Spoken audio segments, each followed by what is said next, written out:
I expect you've heard the old saying, you never get a second chance to make a first impression. That's true when you're meeting somebody for the first time, and it's true when you're interviewing for a job, but it's also true when you're teaching. The first day of a class, or a workshop, or a team meeting, or a seminar matters very much because it gives the students a very, very strong sense of what the whole experience is going to be like. It's depressingly common to find teachers and professors who spend the first day just dragging their way through the syllabus, saying what they're going to do in the course, rather than actually getting on with doing any of it. And of course that has the sad effect of draining away energy from the class instead of supercharging it with energy right from the beginning. Approach like that makes the first day of class dull and can easily communicate the wrong feeling about the course as a whole. By contrast, a lively and animated introduction to the topic straight away gives the students a welcome feeling of purposefulness and interest, and it energizes them for the work to come. So keep that in mind. There's no more important moment in your work as a teacher than the first day of class or the first day of term. I think teaching succeeds best when teachers and students have a relationship with each other of some kind, and relationships begin with knowing each other's names. There's a lot of prep work you do to make that first day and make the semester work well, and that's not just the usual sort of preparing the content. For me, it's learning their names. Why are the characters such a highly valuable resource that leads to such powerful competitive advantage? Megan? Yeah. I get a photo roster online that we have for all of our students, and I will look it over, and I won't be able to learn all their names and faces for the first day, but I'll try to learn at least a handful. I do try to learn everybody's name. I can make it up to about 90 or 100. And that way, as they come into class, I will, I'll say, "Good morning, Patrick. Nice to see you." And the students quickly recognize, wow, he's taken the time to learn our names. And I will have tent cards with their names that I hand out so that I can learn the rest of their names. The interesting trick there is that the students know I can't know everybody's name in class, but I'll call on a student in the back of a classroom with 150 people by name, and they'll be a bit shocked. Now, knowing the students' names gives them a sense of belonging. It also lets them know that you're going to be paying close attention to each of them. Research shows that students tend to work harder and respond more positively if they believe that the instructor views them as individuals rather than simply just as faces in the crowd. Now, my own way of doing this is similar to that of Dr. Roberto. I also, as students are coming into the room on the very first day, I hand them a tent card and they have to write out the first and last name in bold letters with a Sharpie pen, and then I make them hold it in front of them and I take a photograph of them with my digital camera. Now, it makes them laugh because it feels like being a prisoner and doing a mug shot, but nevertheless, it puts them on notice right from the beginning that I'm taking them seriously as individuals and that I want to know them by name. One of the incidental side effects of doing something like this is that rather than having an awkward silence as they come filtering into the room one by one, is that it's an activity, and they laugh at one another and they grin bashfully as they stand up in front of my camera to get the pictures taken. That's much better than the awkward silence, isn't it? Then I go back to my room at the end of the first class meeting, print out quick copies of these photographs on my printer, cut them out and stick them all on my office wall. So then, within a few hours of meeting the class, I've got pictures of them all in front of me, and I start memorizing the names one by one in the way that you heard Dr. Nowicki and Dr. Roberto doing. That means that when we get to the second class meeting, I also can talk to a lot of them. I can identify them by name. I also do this. At the beginning of class meetings, I often say to one student, go around the class and name everybody else. And if the student quickly gets stuck and can't name the others, then I say, all right, bring out the tent cards again, because I want them to get to know each other's names. That makes it much more likely that when we get into class discussion, they'll be talking to each other by name rather than simply saying, as he said, oh yes, as she said. All right, now when I talked to Professors Michael Roberto and Scott Page, I found that they had a very similar kind of first day routine to my own. But in some respects, they've ratcheted it up to an even higher level, so that the students know these are going to be intense and committed classes. There's some signaling I want to do the first day. On the first day, my colleagues laugh at me. I typically bring not a single piece of paper to class, no notes. And the idea is I've sort of totally memorized what I want to do that day. And again, it's a little bit of sort of theater, but it really signals to the students he's incredibly well prepared. I need to be incredibly well prepared. He's committed to really understanding the material and being engaged with us. I almost always give an assignment, on the first day. As a way of scaring off the timid or half-hearted Yeah, ones. but not so much scaring people up, but just recognizing that they're going to have to bring it. In a social science class, especially in a modeling class like this, we don't just want to tell anecdotes about the crowd being wise, we want to unpack why it's true. I send out a case study by email, along with a set of questions and an assignment for a 1 to 2 page memo that's due the very first day of class. That really engages them in the material right at the beginning.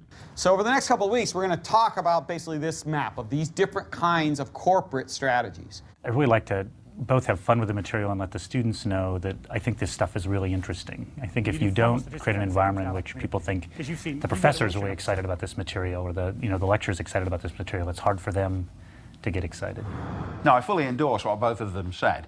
It's a great idea to use the first class to explain your subject straight away and to show the students why it matters. Among other things, you should use the time to show them that it's fascinating, that this isn't something they've simply got to slog through, it's something they should want to learn. In most subjects, there's usually a fund of curious anecdotes about the subject, and it's a good idea to use a couple of the good stories that subject has generated as a way of stimulating student interest. I teach a course on American environmental history, and often on the first day I'll talk a little bit about some of the most colourful characters in American environmental history. Henry David Thoreau is a great example. The fact that when he went off to live in his little wooden shack in Walden, students often imagine that he was infinitely remote out in some wilderness area, very far away from civilization. Whereas in fact, of course, he was just around the corner from Emerson and from most of his friends, and could pop over and see them in the evening or go to have a good dinner with one of them if he wanted to. I talk also about John Muir, who, after the Civil War, made an astonishing walk from Indianapolis all the way to the Florida coast and wrote a wonderful book about it called My 1,000-Mile Walk to the Gulf. That draws them in and gets them interested in their great personalities and some of the eccentric fascinations of the course. And again, this is a common technique. John Hale, our professor of archaeology from the University of Louisville, he describes the teacher he remembers most fondly from his own undergraduate days at Yale. This is a professor called Donald Kagan. My exemplar of a great teacher is my mentor from my undergraduate days. I was at Yale. He came as a young faculty member the same semester I came as a freshman. So we started together. His name is Donald Kagan. He's a Greek historian. My very first class was his class in Greek history. I had no thoughts of what college would be like. And here was this very tough commanding figure in the front of the room who ordered the front row up with their notebooks and their pens, and we all thought, are they going to have to take dictation? He made the front row of students into a hoplite phalanx of Greek warriors with the notebooks for shields and the pens for spears, and demonstrated maneuvers on the field of the hoplite phalanx before he ever got into mechanics of the course or broad overviews. We were hooked from the first minutes in that class for the entire course. Now, one of the things you need to do on the very first day of class is to show the students that you love your subject, especially if it's something which doesn't have a particularly good reputation, like statistics. Give them an inkling that it's at least possible for the subject itself to be lovable. Even students who like to think of themselves as very cool and to act jaded, they find it actually very difficult to resist your enthusiasm. And they'll be drawn in, sometimes even despite themselves. And again, we've got plenty of research to confirm this point, showing that in general students learn more and work harder in classes that spark their intellectual curiosity. It's an obvious truism, and it's borne out by the experiences we've all had. So right from the start, you need to show the students it's a privilege and a pleasure to be here, and we're going to do something which is fascinating right from the beginning. It's also a good idea on the first day to show the students why it matters, why the stuff they're learning is significant to them. Now, in the case of professional education in a business school or a medical school or a law school, that's easy enough because the work speaks directly to some kind of aspect of their professional development, or very often it's getting them ready to be able to pass the qualifying exams. In liberal arts education, the kind of teaching I mainly do as a historian, there's not quite such a direct payoff. But even so, I've tried very hard in my opening remarks to show how the kinds of things they'll be learning with me are related to the other disciplines. I say, for example, that even when we're studying the history of a fairly remote time and place, what we're looking at is the way in which the world they live in developed, the phases through which it went, to end up with the situation we've got now. That there's no simple linear connection, but by understanding these areas of the human condition and the human experience, they'll get a richer and fuller sense of the world in which they're living. And of course, this relates to things I've said in earlier lectures. It matters also because the complex issues in any subject will help the students to start thinking for themselves. It'll help them think both about this kind of subject and also about other matters, enable them to begin developing critical skills which are so necessary for the creation of lifelong learners. Let me show you a little clip of myself speaking to a senior seminar at Emory. This is on the first day of a seminar called The Environmentalists and Their Critics, which I taught in the fall semester of 2009. Now, when I'm teaching environmental issues, I've found from long experience that there's one of the special problems I need to deal with is the students' tendency to assume that environmental matters are a simple struggle between good and evil. And I'm determined not to let them think that. So what we're actually going to be doing in this course is taking into account these ambiguities, and we're going to study the debates. Very often, you'll read people who disagree very sharply. But don't worry about that. I mean, we're fully aware of the fact that there are disagreements in many of these areas on things like environmental health issues and on global warming and the causes of it.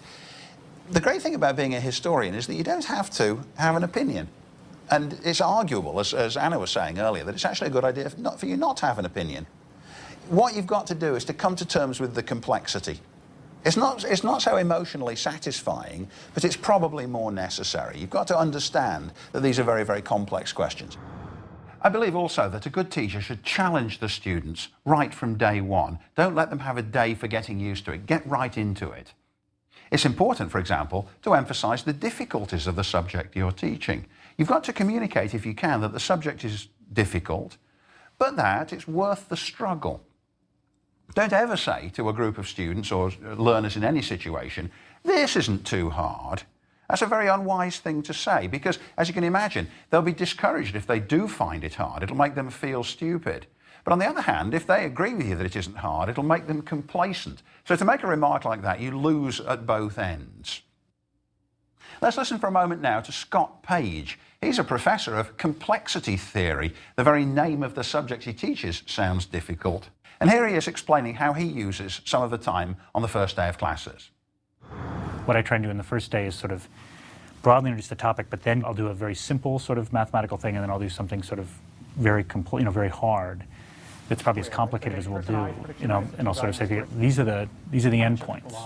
This is sort of where we're going to be playing, and these are the sort of level of mathematical skills you're going to need to hang in this course. You don't want to have somebody like go through the first half of the course fine and then think, oh my gosh, I never took differential equations or I never took calculus, and so now I can't do the second half of the course.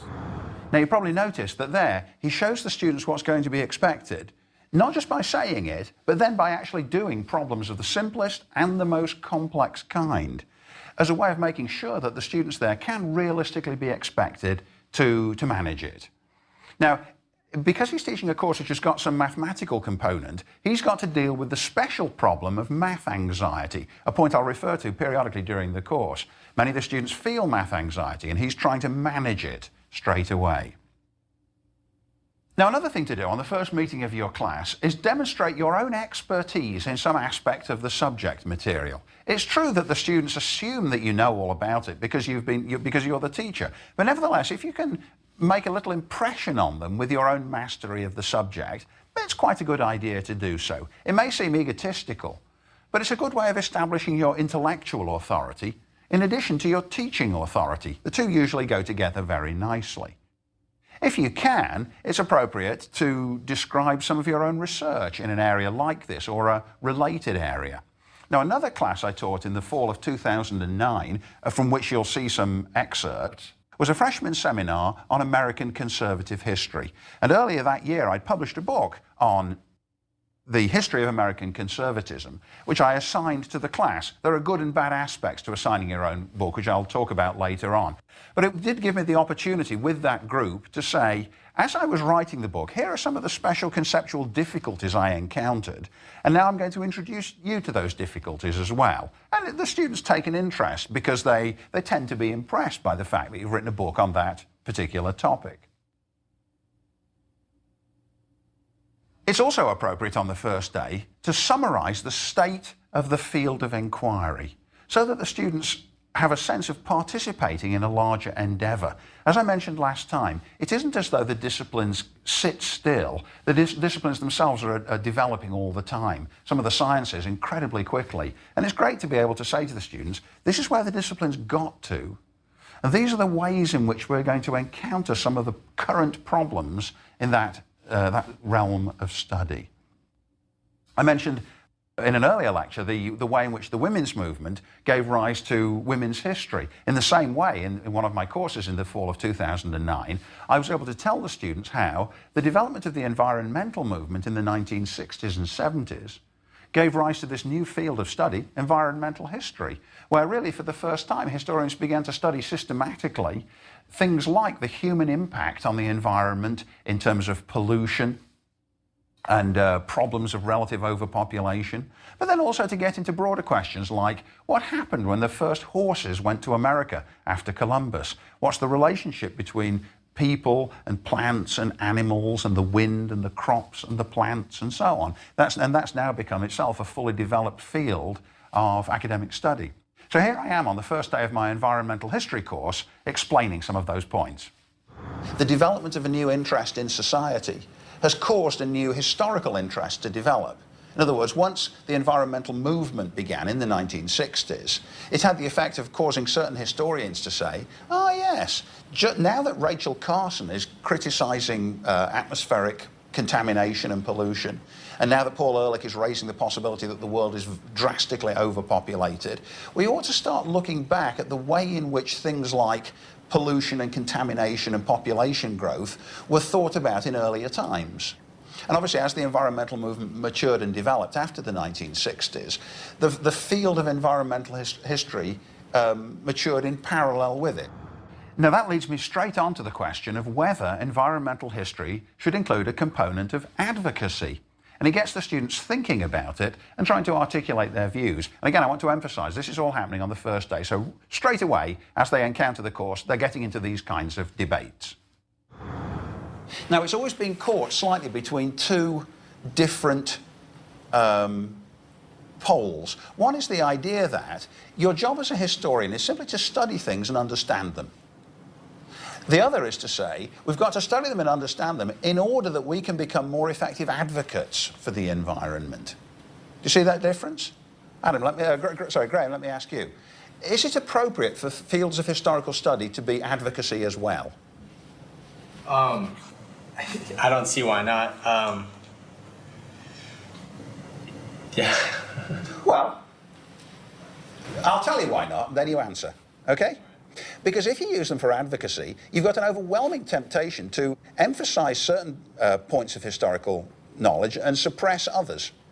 You're going to tend to emphasize those things which support your cause and suppress those things which embarrass your cause. You can approach things, though, in a non-neutral fashion, but also a non-biased fashion. If you're trying to prove a point and you're using historical data, say, on the number of trees that have been cut down in order to support your idea about forestry regulation, you certainly can do that, and you're certainly trying to prove a point, so you're advocating, but you shouldn't be doing it from a biased standpoint.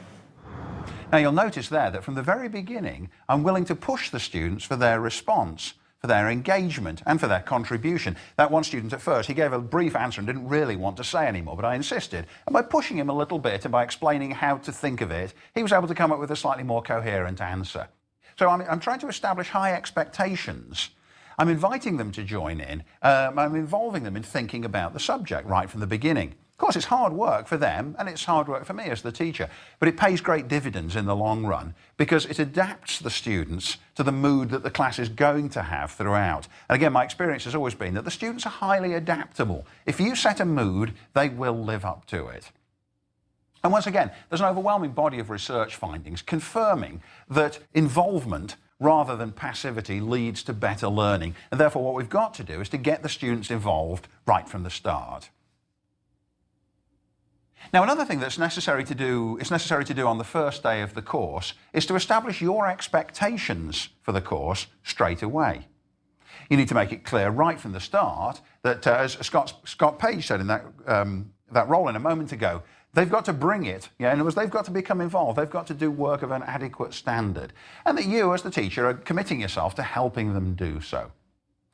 On the first day also, describe the kind of environment in the classroom that you favour. And don't put up with things that you don't like or that annoy you. Otherwise, you'll be wasting precious time dealing with distractions. The longer I teach, the more intolerant I become. And so here I am again on day one, setting up my expectations and laying down the law to the students, and also, to some extent, trying to justify them. Just a few details about the class itself. If you've read through these requirements, they sound terribly stern and unyielding, especially things like what you can't do. No eating, drinking, chewing or wearing hats in class. The reason for this, can you take your hat off? Thanks so much. The reason for this is that over the years, when I was a beginning teacher, I used to be annoyed by all sorts of things which happened in class. And then if I was a member of a class, if you had this experience, you're sitting in class and someone right next to you starts eating the big breakfast or the Egg McMuffin. Bottles of water's fine. Yeah, that's absolutely fine. Yeah, and I mean, another thing which used to happen is that, everyone would come in and pop the cans of Coke, and then someone would spill one, and there'd be a great sugary stain on the floor, and then a line of ants would come in, all this kind of thing. I'm interested in the natural world, but not in quite that way. I explain why, so as not to seem arbitrary, and to try to be humorous about it. But I do want you to keep this point in mind. Classes aren't places where we should practice the idea of human equality. A class is a hierarchy, and you as the teacher are at the head of that class. It's appropriate for you to create the rules and to enforce a class discipline. Very often on the first day, I also introduce the concept of special time, the idea that this class is set apart from the rest of their everyday lives. Sometimes, for example, if a student is chewing gum, I say to her, it's usually a girl, "Do you chew gum in everyday life? And is that an ordinary activity?" And she'll say, "Yes." And I say, "Well, this isn't ordinary life. This isn't ordinary time. This is special time. What we're going to do here is we're going to devote all our time and attention just to the study of history. It's very difficult and it needs all our attention." And after that, sometimes if I see somebody eating or wearing a hat, I just have to say to them, "Special time." And straight away they know, oh yes, I can't do that in here. And again, as I said before, they're adaptable. They don't mind as long as the rules are consistent and as long as, if necessary, you can elaborate explain why you've got the rules you have. Now, on the first day, you need to tell the students what kind of work they're going to be required to do, both in the class itself and out of class, what kind of reading and writing assignments they'll have to do. Incidentally, when I say student here, it's because I'm familiar with teaching students in college, but I do think it's equally applicable if you're teaching if you're working with a group, a project team or a set of employees or any kind of audience. The same kinds of principles apply in every case. As I said, my experience is the classroom, so that's the idiom with which I'm familiar with, in which I speak. But the teaching situations are essentially the same everywhere. Now, the things the students are going to have to do should be included on a syllabus or a list of goals and assignments. And you should paraphrase them briefly. But as I emphasised at the first, don't spend a long part of the first day telling the students what they're going to do. It's just terribly boring. Another thing I always do is that one part of my classes is always devoted to the discussion of assigned readings. And I say to the students, right on the first day, I'm going to call on you directly by name to participate. I'm not going to give you the opportunity of participating. I'm going to require it of you. Some of them don't like it, but again, once they know that they're going to have to do it, it's that much more likely that they will in fact learn how to do it. And it puts them on notice that they can't be passengers. I'm just not going to let them be carried along by the flow of the class. They've got to join in whether they like it or not. Now, this also has another very, very benign effect. One thing the students hate above all else is to be embarrassed. And so I often say, if you don't do the reading and then I call on you, you will be embarrassed. And the fear of that kind of embarrassment is very, very intense indeed. Occasionally I actually call a student on it. And when they haven't done the reading, I say, I required you to do the reading. I didn't invite you to do it, I required it. It will be embarrassing to you if you don't do it. So then at that point, of course, the student feels awful because they know that I'm justified in saying it. And the students around them, who also hadn't done the work, think, thank God that wasn't me. That could so easily have been me. Now I'm going to do the reading as well. And from that moment onwards, everyone really does do the work. It actually elevates the entire intellectual level of the entire course from then on for the rest of the semester. Just that simple rebuke, which only ever has to be done once. I also would tell the students, now when you're doing these readings, you've got to use the dictionary because you're going to be encountering a language, some of which is highly specialized and which you won't otherwise know. Students seem to have a profound reluctance to use the dictionary. What they hope is that they'll simply be able to pick it up as they're going along from the context. And although that's sometimes true, equally it's sometimes not true, and that therefore they've got to start learning a new vocabulary. And by actually specifying these things on the first day, I make it a bit more likely that they really will do what they're supposed to be doing. I also think it's very important to get right into the content of the course on the first day. If it's a lecture course, give an introductory lecture to the course as a whole.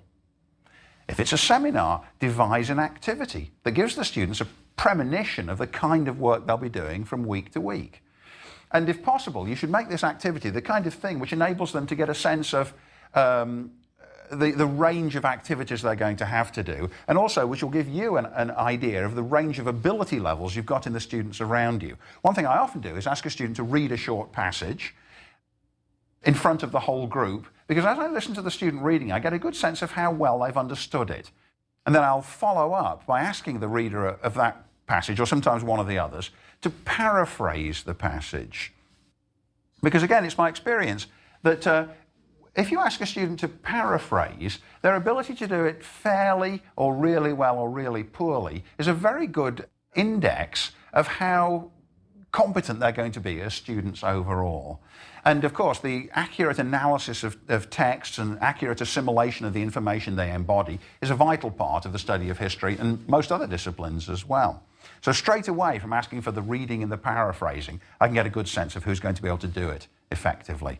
And these are issues I'm going to go into more detail about when we get to lecture 11 of this course, which is a lecture devoted to the leading of seminars.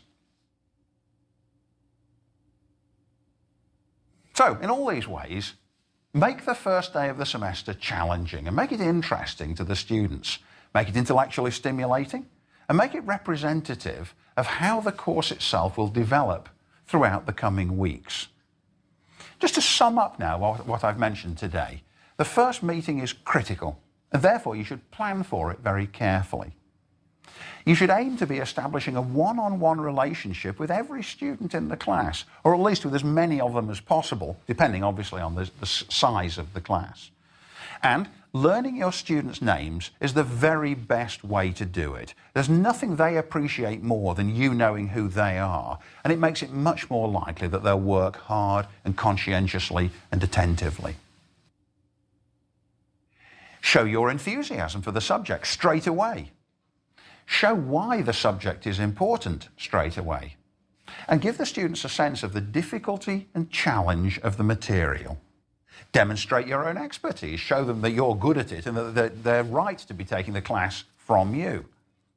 And set rules for the learning environment to make it quite clear that you won't tolerate annoyances. At the moment, incidentally, I've banned the use of laptop computers in class because now that we've gone wireless, the students are constantly surfing the web or texting in class, so I've prohibited them from doing it, and I feel entirely justified in doing so. But if there's one lesson to take from thinking about the first day of class, it's this: engage the students in the subject immediately.